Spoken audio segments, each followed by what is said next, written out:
Hey everyone, this is Mikedot and welcome back to the channel. I'm joined today with my bro Afromania. Hey guys, what's up, man? Okay, yeah.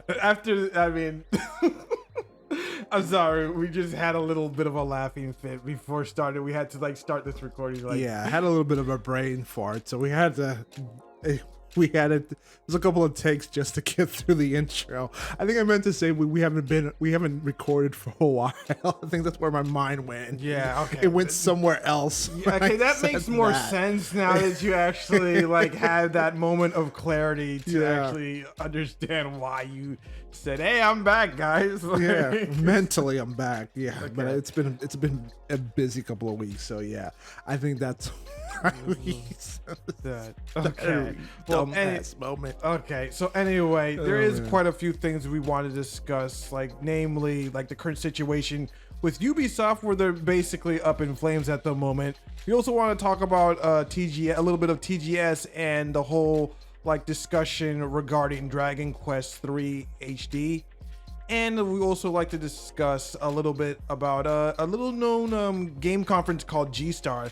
And I feel it's a conference that a lot of people should start taking notice to in the near future. But anyway, starting off with the whole Ubisoft thing, right now this company is in dire straits. This company is basically up in flames. They are doing everything they can to stay alive at this point because it's been discussed. I've been shown in news in the last few weeks that they are planning to basically put all of their games on Steam day one going forward. Usually they would have their games on Ubisoft Connect a month or a week before putting it on Steam, but going forward, because of how poorly Star Wars Outlaws is doing in the current controversy with Assassin's Creed Shadows, along with the alleged failing player numbers for X-Defiant.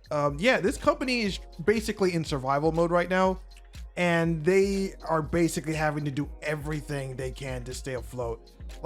As pointed in an article from Insider Gaming, apparently Star Wars Outlaws has only sold 1 million copies since it launched, and that's not surprising considering that so many people are very disappointed in this game, considering that it's basically was supposed to be a Star Wars style Red Dead Redemption game, and it's nothing like that. It's very restrictive.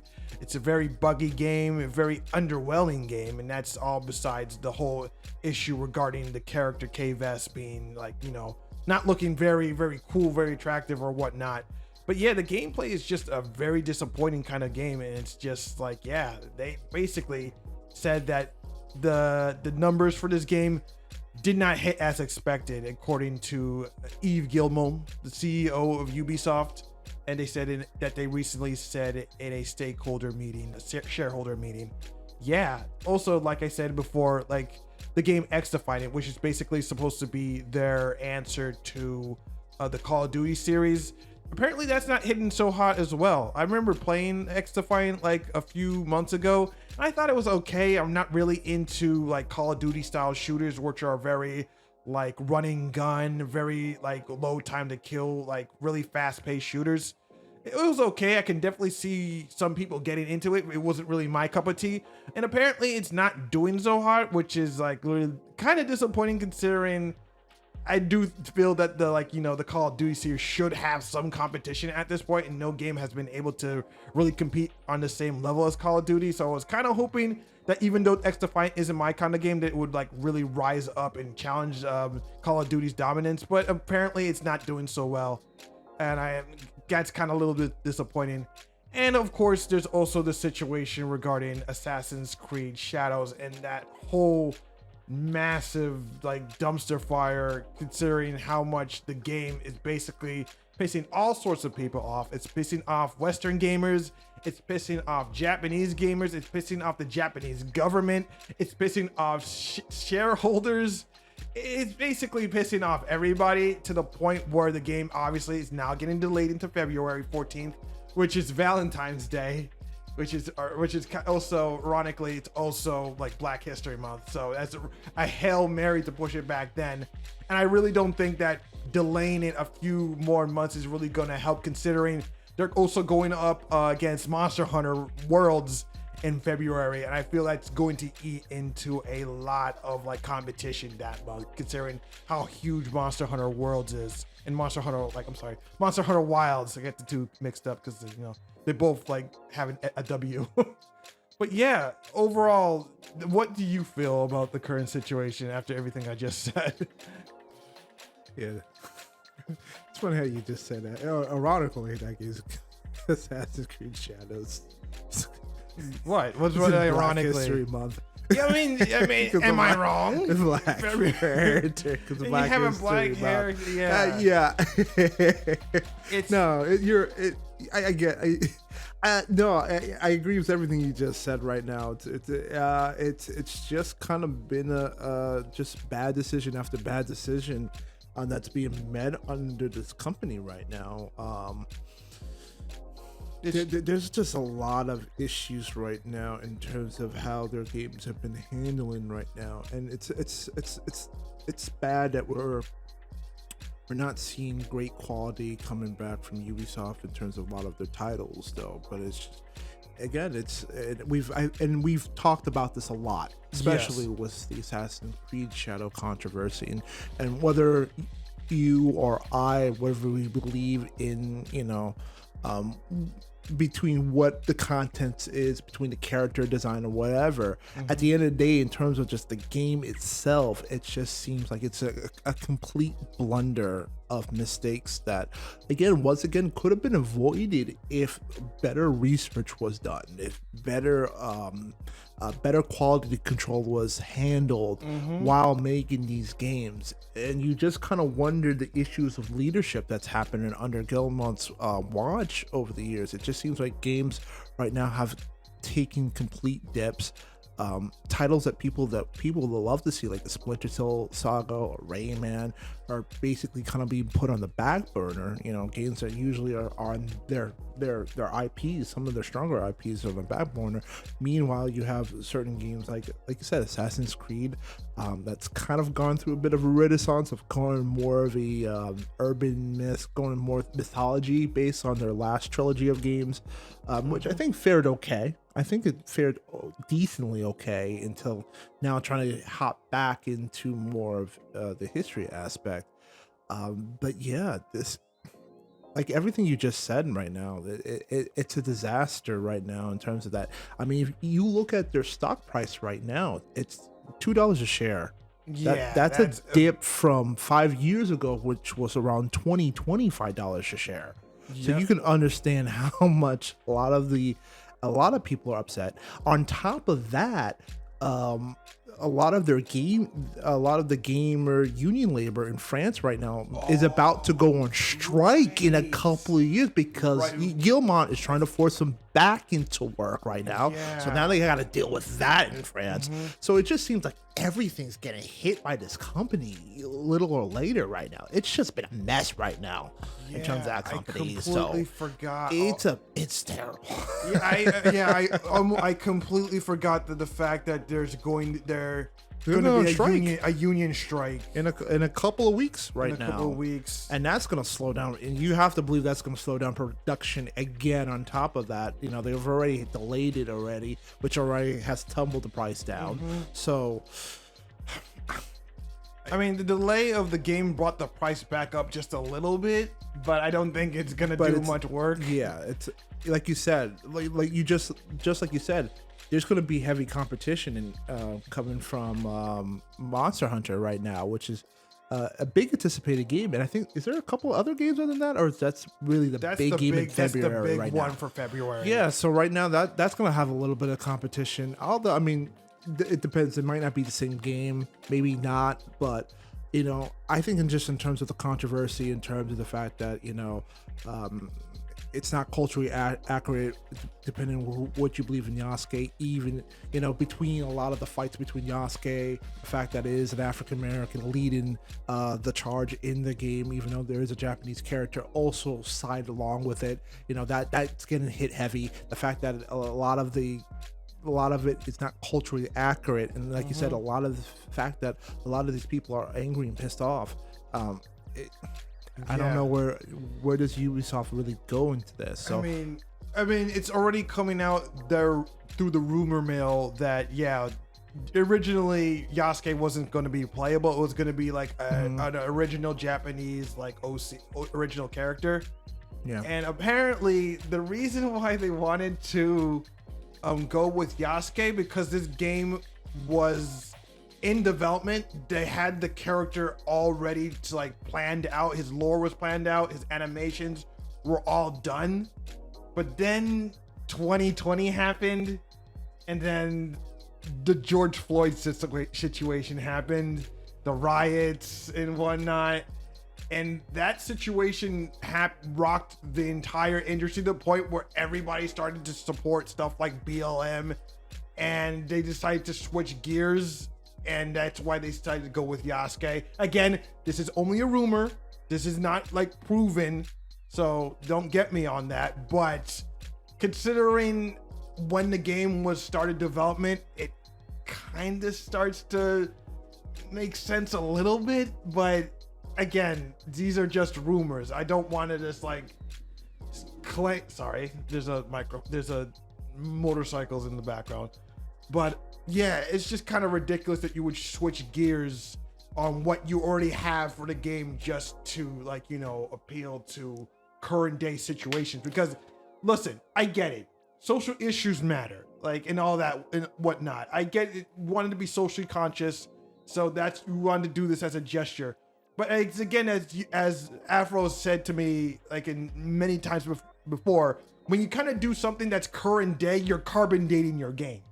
You're basically making a game that's basically like trying to focus on a current day social issue that might not be relevant in the next few years. And to have it all like imprinted into this game is going to make it so dated within like a year or so. Well, I really, anything like that's kind of hip or social issues or stuff like that,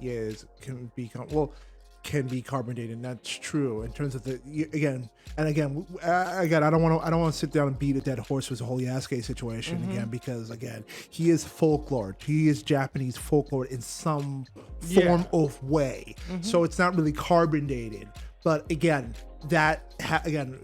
it adds on to the controversy of that particular game on top of other things that have happened to it. So, but was there other lineups of games, like For Honor and X Defiant? Again, I've heard a little bit of X Defiant, pretty much. Again, it's not the type of games that I sit down and play. It's not one of the games I play, but I was a little confused. It felt like another Rainbow Six ish. Well, definitely. Well, that's funny you should mention that, because when X Defiant was first revealed, it was a Tom Clancy under the Tom Clancy brand. Sounds about right. It sounded really bad. People didn't like the way it looked. It's just like, how this does not look like a Tom Clancy game. So you know what? We're just gonna take the Tom Clancy brand name off of it, strip the name off, and just try to make something off of it. Something its own thing. It just seems like right now they have not done much honor to even the Tom Clancy situate games right now too. Like I think the only one that's really going on right now is Rainbow Six Siege right now. Siege seems to be the game that's kind of staying afloat right now in terms of, which is ironic because they just revealed a new operator to the game, and it's a disabled woman who rolls around, who is a wheelchair. It's just like the jokes about the character is just like you don't fight your enemies, you fight the stairs.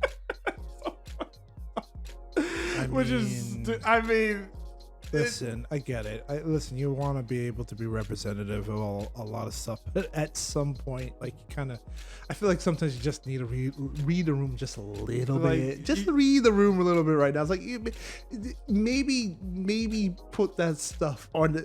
Figure another way.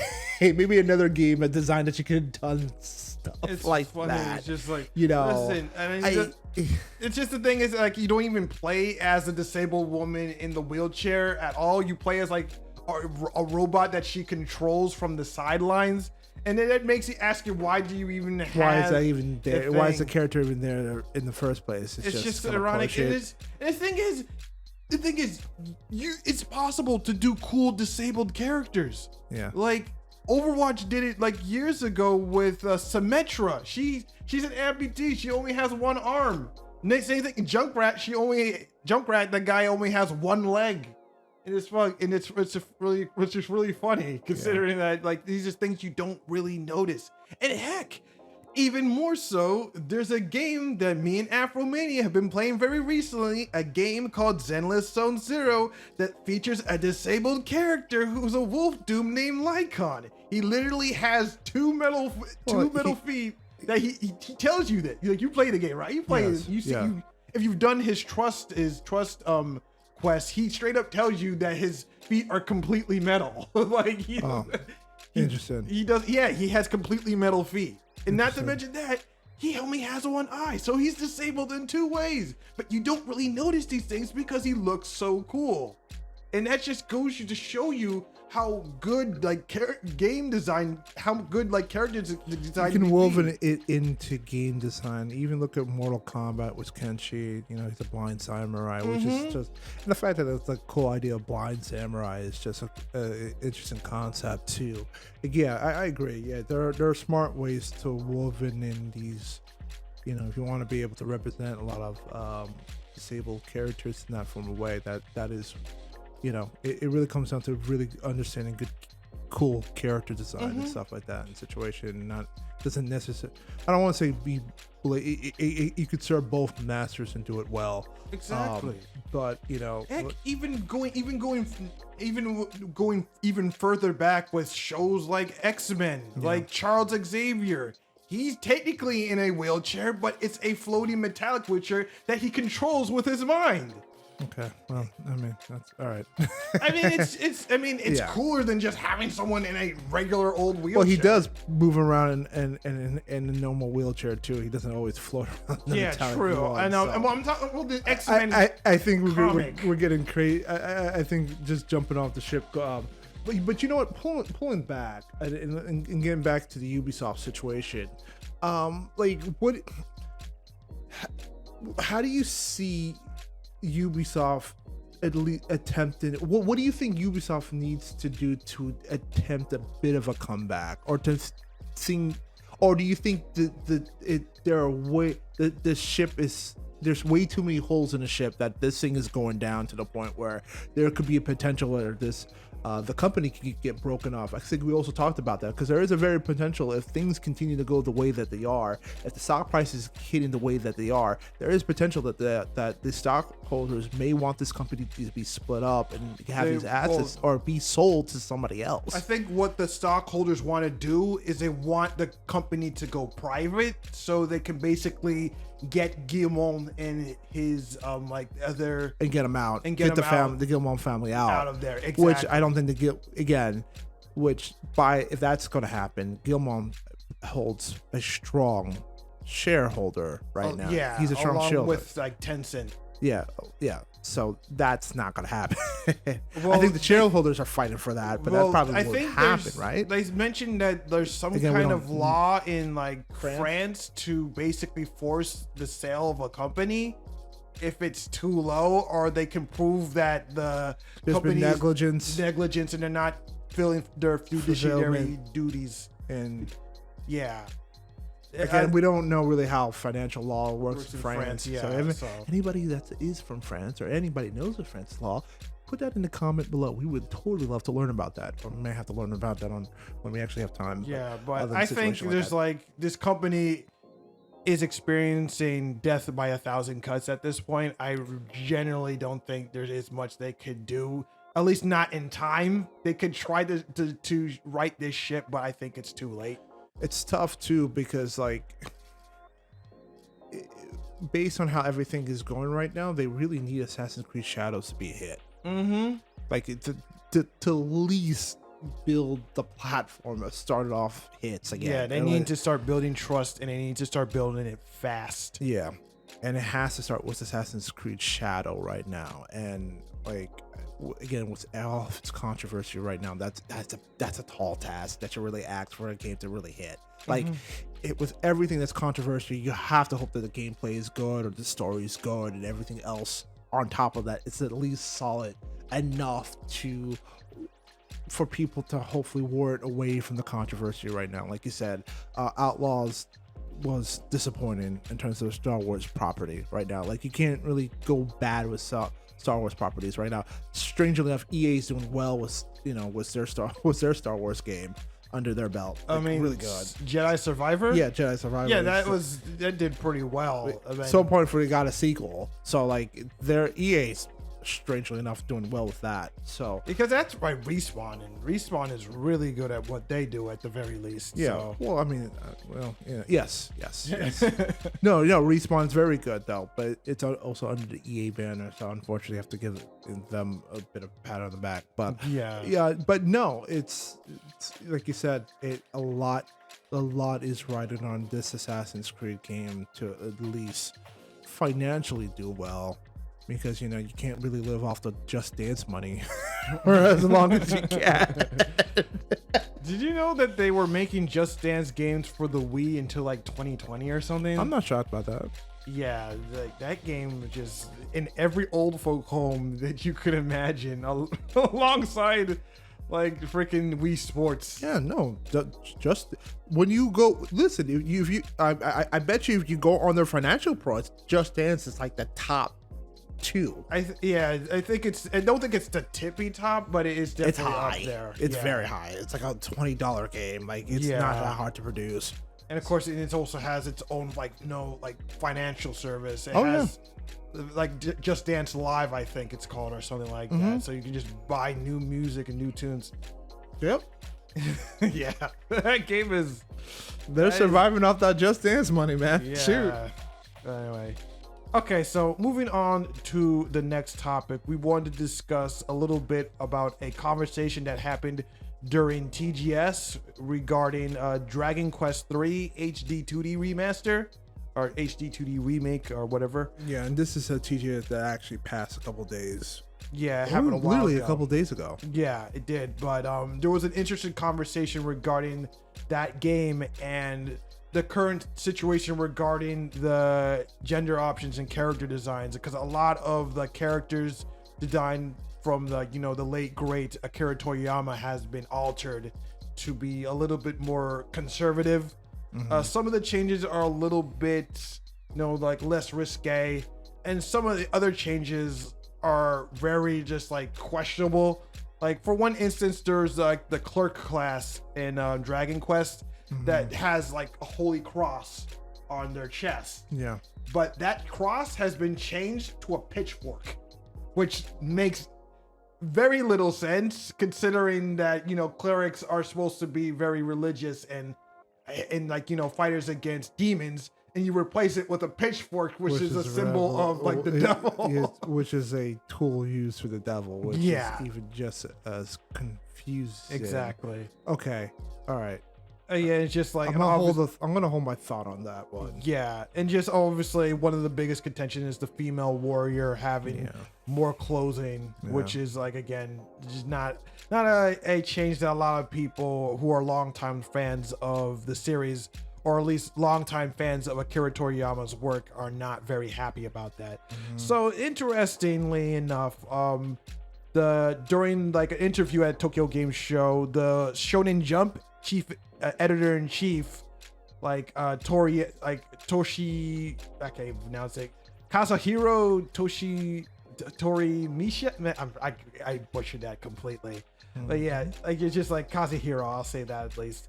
And then you have Hiyori, the creator of Dragon Quest, basically saying in an interview that they basically don't really agree with a lot of these changes that are being made to the game, because these are requests from the Western side, from America, are making these requests for these changes, and even though they don't agree with these changes, they're basically complying with them simply because they want to be able to sell the game.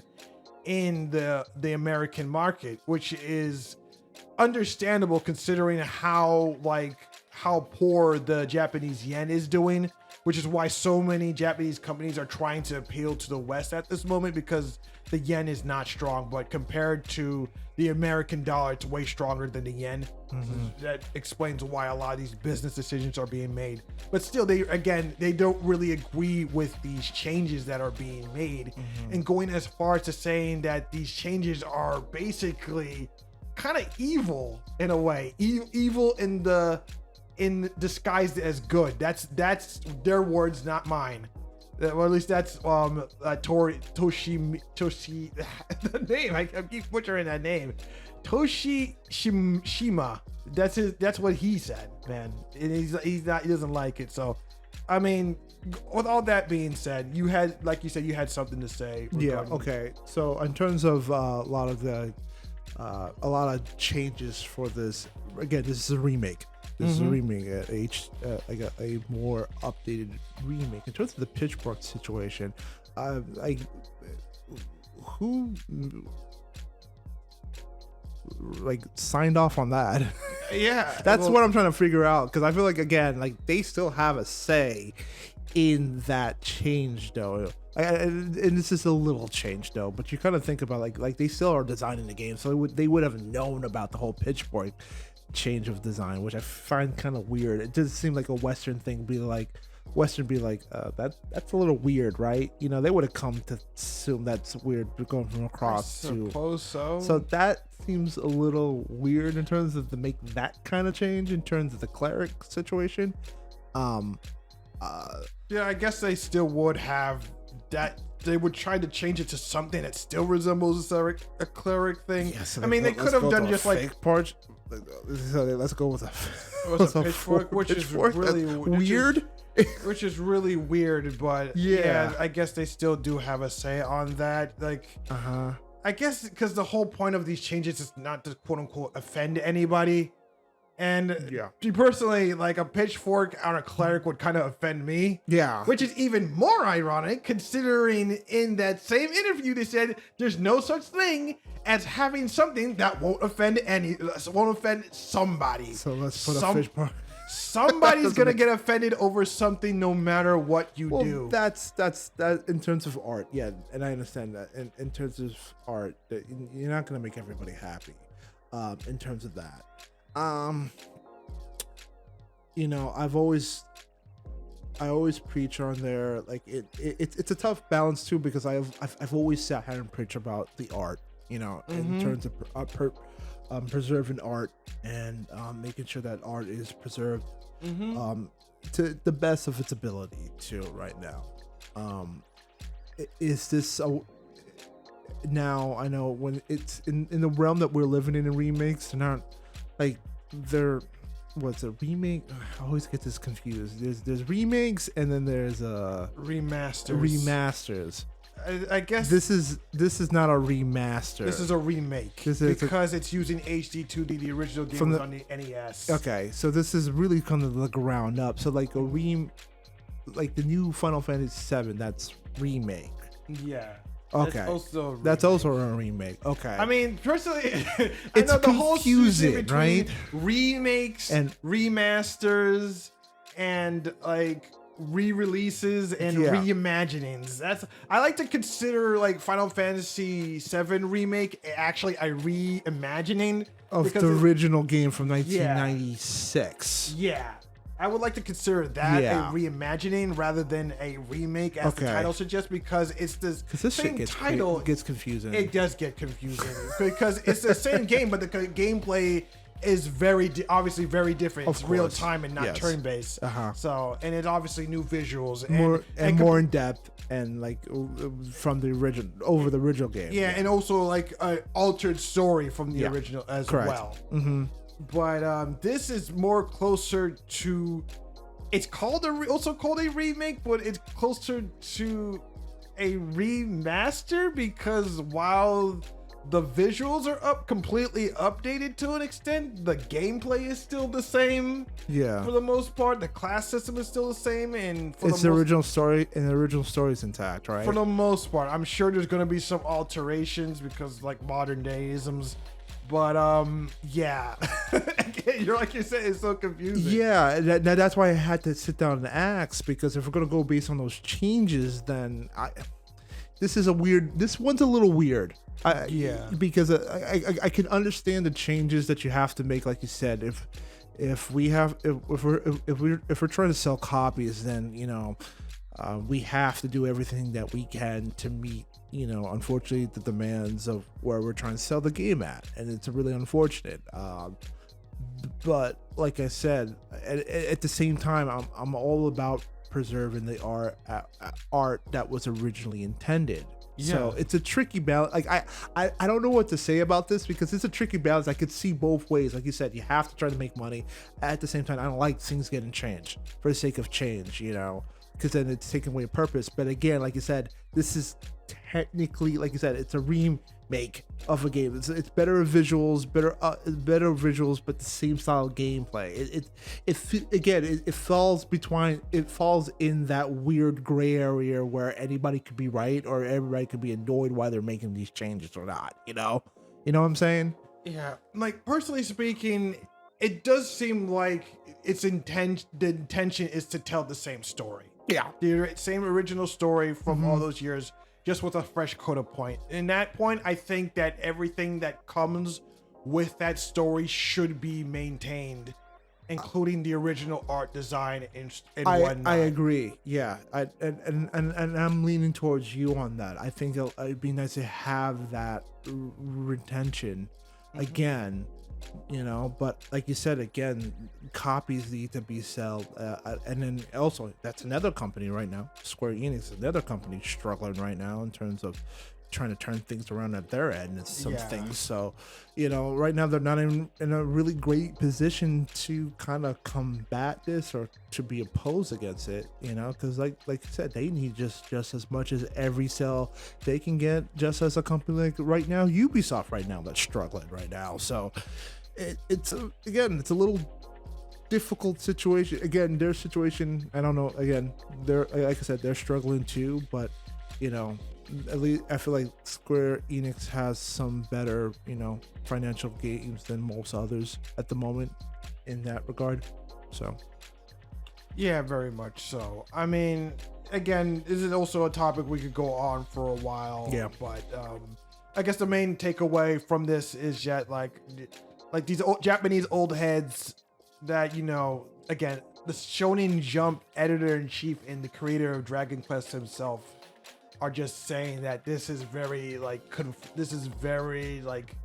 frustrating to deal with. We just want to release the game as it is. We just want to release one version, and they will go as far as to say it's frustrating that it's affecting Japan negatively, because we don't want to censor our art. They clearly say they don't give it. Like these guys, these are old heads. They don't give a shit who they offend.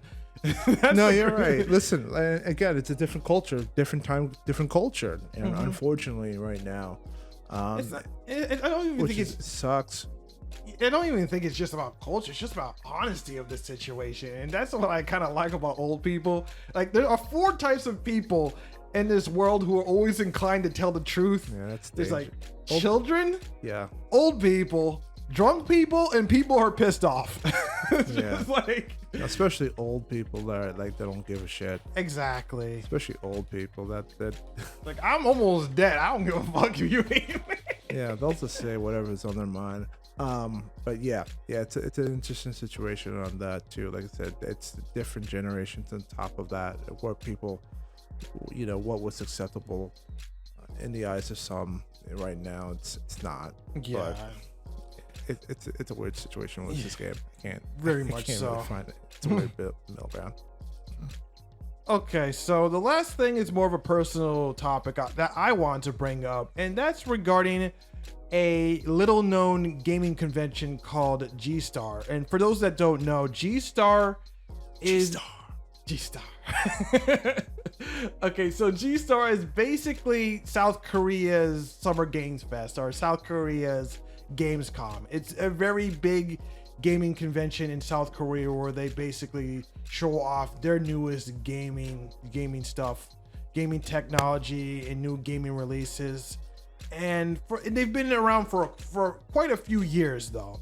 But I feel like this year is going to be a G-Star that a lot of gamers should start paying attention to, simply because South Korea is now starting to push themselves into the global gaming market.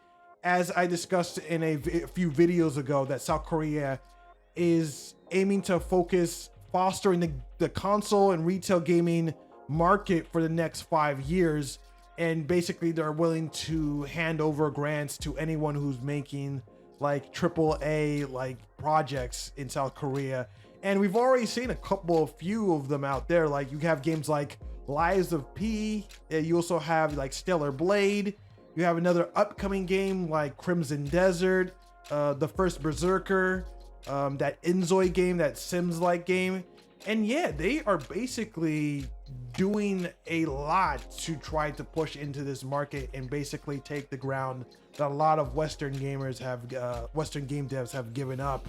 I think it's a really, really great thing. And again, I really feel that South Korea has been leading the way when it comes to a lot of creative and flashy video games. Now, don't get me wrong, South Korea has been with us for quite some time when it comes to gaming. They've just been well known for their free-to-play PC games and their mobile games, because like in South Korea, PC gaming is more of a social thing. Yeah. Because they have these gaming cafes called PC Bangs, where basically you go there, you either pay for like a few hours of playtime for like a computer, or you buy like a day pass, or you get a membership to hang out there. You go to there, you load up your favorite game, you order some food, to eat at the side of your PC. You join up with your friends, you do basically a LAN party, or you do some raiding in your favorite MMO and whatnot.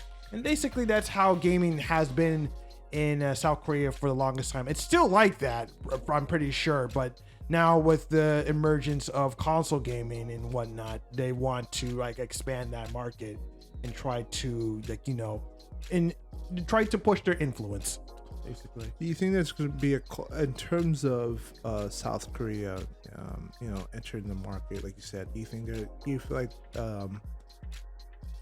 their push for console gaming? You think there's going to be a shift culturally over there in terms of their gaming? You think that, like you said, they've stuck with PC gaming for the longest period of time, and they have these cafes and stuff like that? Because when you were talking about that, I think about the same way in how Japan was big on the arcade land. Remember, like for the longest period of time. Now you're starting to see that starting to slow down. There's no more.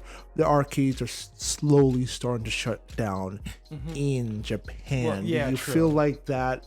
Them trying to now bring in more of the home console in South Korea, do you think that's gonna push away from their PC culture in that way? I don't think so, because they're still big on PC gaming. Yeah. The thing is that with PC gaming in South Korea, they're basically trying to split their market, because now a lot of the newer PC games are also being developed with mobile in mind. So it's a game that you can play on your PC, but you can also play it on your mobile phone, which is a very cool experience. Like Zenless Zone Z does that right now, right? Yeah, that's obviously that's China, but still that's the same premise. Same premise. Yeah, exactly. They're trying to divest, but these aren't just like little games. They're trying to make full blown MMORPGs that you can play on your PC and also take it with you. So if you're like, you need to do a raid, you need to show up for a raid, but you're not at your PC, you can just whoop out your phone. It's like, okay, I'm gonna participate in this raid while I'm at the laundromat, which is kind of was kind of cool when you think about it. But yeah, it just kind of shows you how how far technology has gone, where you have like these big bombastic gaming experiences that you can play anywhere. You can play, like on your phone, you have the same experience on your phone you get on your PC, and vice versa. But I think it's just really cool. But again, getting back to the like a main topic, like I really do feel that like a lot of gamers should start paying attention to G-Star, because I think that it's a very growing market that, again, it shows a lot of potential. And I mean, the potential has always been there. South Korea has always focused on making a lot of pretty experiences, although they're not known for their like engaging gameplay loops or their monetization. But again, because like a lot of their games are free to play, and a lot of those games are also pay to win. Yeah. So, but again, with this focus on like console gaming, that's a lot different. Again, like a lot of people loved Liza P. A lot of people loved Stellar Blade. And those are not like your typical games you would, like you said, it's not really an MMORPG. This is our actual action adventure, story-driven games right now. Exactly. So they're being honestly pushed. So I guess what I'm saying, like, why this year should people really focus on G-Star? Like, are there really gonna is there gonna be really big game, actual like adventure style game announcements coming from G-Star that should make it for a big push? Because I could understand them like you said, South Korea get into this, like just like we talked about it like a couple of months ago, how Black Myth Wukong is killing it, and right now, like you said, China's starting to look into that market right now, and how we've talked about how the industry has been changing right now in terms of how, well, like I said, Western game, the Eastern game hemisphere is struggling right now, but with that going down in terms of AAA gaming, it seems like AAA gaming is going up. Eastern wise, like the Western's going down, East is definitely going up. Yeah. Another, like, I mentioned this to you like earlier, like off podcast. There's also like the China Joy at gaming convention, where they're also having their own big convention, and you expect to see like more Black Myth Wukongs or Phantom Blade Zero games, which it's another cool hack and slash game that's on a lot of people's radar. And like hearing more from like Hoyoverse in China would be really cool. But also, I think it's just going back to South Korea. I do feel like we are going to see some unique things.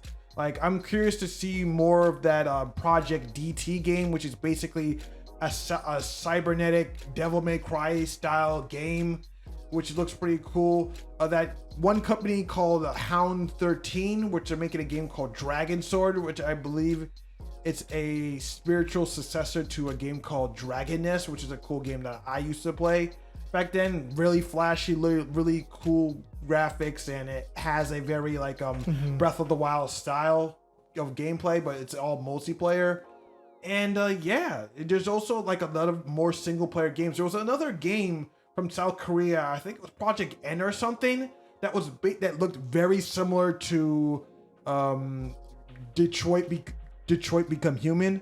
If you remember that that one game, it looked very similar, like a narrative focused like adventure story game, which looked really cool. I probably have some gameplay footage on screen, so you can like check it out and see some of the games that are in the pipeline. When you think about, and not particularly South Korea though, maybe I'm thinking China, but when you think about them trying to get they're known to copy and pasting and pirate, almost like ripping off popular Western games and then slapping a coat of paint. But now it really seems like they are taking a serious interest of telling their stories. Like, they're taking that, but we're telling our stories. And we want to present that to the world right now. I could say that like both South Korea and China had that same issue, where they would just basically take popular things from West and Japan, slap their own like bootleg coat of paint on it, and then add a free to play cash shop system onto it. But I think they've finally gotten the time and the experience to start telling what we want to tell and create more original, unique experiences with gameplay that are derivative of more popular games. But that's perfectly fine. Unlike Nintendo trying to attack like Pocket Pair. 'Cause, well, For mountain. Yeah, or that's catching. mountain and catching. Yeah. That's a whole other that's the topic for another day, really. But yeah. So like G-Star is like a convention that happens every November. Yes. And I believe it's really something that gamers should keep their focus on. I believe November 1st. Is that correct? November 14th to 17th. Yeah, is G-Star. And hasn't it gotten a lot of news on like major, like our normal? Not much right now. Not much. That's exactly why I think gamers should start paying attention, because it is like South Korea, man. They are coming up. Yeah, no, I think it's very interesting right now. Like you said, it was South Korea, and now Gamescom. You know, again, now that unfortunately that we've lost E3, E3 has died a miserable death. You know, it's like you said, just it goes very apropos with what's happening in the Eastern culture right now, and how and even Europe, like we said, with Gamescom and step it up. So can G-Star, like you said, be that big enough, be on that same level? It seems like it can, because a lot of those games, like it's not like a lot of these games have made their way onto Microsoft and Sony press conferences as well. So it seems like there is enough there to warrant enough attention of what we're developing. So yeah, well, will it be this year though? Will it get garnered attention? I think that's what we're waiting to be seen. Yeah, that's what we're waiting for. But yeah, like I said, if they're doing something big, and they're gonna be announcing some new projects. Yeah, we'll see, man. G-Star is the way to be. G-Star. Anyway, that's it for this video. What do you think about the topics we discussed here today? What do you feel about the current situation with Ubisoft? Do you think it's a company that's gonna sink or swim at this point? What do you think about the whole situation regarding the Dragon Quest 3 HD 2D remaster? And what do you think about G-Star? Do you think it's a gaming convention that's worth paying attention to? Let us know in the comments below. But anyway, that's all the time we have here. And if you like what we do here, please rate, comment, and subscribe. I'm Mikedot with Afromania, and we are saying peace. Take care.